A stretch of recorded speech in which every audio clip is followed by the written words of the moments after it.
चंद्रशेखर आजाद का जीवन और संघर्ष भारतीय स्वतंत्रता संग्राम के इतिहास में एक महत्वपूर्ण अध्याय है। उनका जन्म 23 जुलाई 1906 को मध्य प्रदेश के भाबरा नामक स्थान पर हुआ था। उनके पिता का नाम पंडित सीताराम तिवारी और माता का नाम जगरानी देवी था। प्रारंभिक जीवन और शिक्षा। चंद्रशेखर आजाद का असली नाम चंद्रशेखर तिवारी था। उन्होंने वाराणसी में संस्कृत शिक्षा प्राप्त की। 15 वर्ष की आयु में उन्होंने गांधीजी के असहयोग आंदोलन में भाग लिया और ब्रिटिश सरकार के खिलाफ नारे लगाए, जिसके कारण उन्हें गिरफ्तार किया गया। जब न्यायाधीश ने उनसे उनका नाम पूछा तो उन्होंने आजाद कहा। पिता का नाम स्वतंत्रता और निवास स्थान जेल बताया। इस घटना के बाद से ही वे चंद्रशेखर आजाद के नाम से प्रसिद्ध हो गए। क्रांतिकारी गतिविधियां।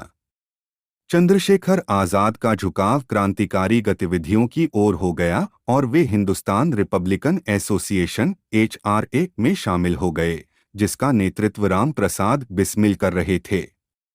बाद में HRA का नाम बदलकर Hindustan socialist Republican association (HSRA) कर दिया गया। वे भगत सिंह, राजगुरु, सुखदेव और अन्य क्रांतिकारियों के साथ मिलकर ब्रिटिश शासन के खिलाफ संघर्ष करने लगे। प्रमुख घटनाएं। काकोरी कांड 1925। इस घटना में चंद्रशेखर आजाद और उनके साथियों ने सरकारी खजाने को लूट लिया था। इस घटना के बाद ब्रिटिश पुलिस ने क्रांतिकारियों को पकड़ने का अभियान तेज कर दिया। सैंडर्स हत्या 1928। लाला लाजपत राय की मृत्यु का बदला लेने के लिए चंद्रशेखर आजाद, भगत सिंह और राजगुरु ने ब्रिटिश पुलिस अधिकारी सैंडर्स की हत्या कर दी। दिल्ली असेंबली बम कांड 1929। चंद्रशेखर आजाद ने भगत सिंह और बटुकेश्वर दत्त के साथ मिलकर दिल्ली असेंबली में बम फेंका, जिससे किसी की जान नहीं गई, लेकिन ब्रिटिश सरकार को संदेश मिल गया। अंतिम दिन 27 फरवरी 1931 को इलाहाबाद के अल्फ्रेड पार्क में पुलिस ने उन्हें घेर लिया।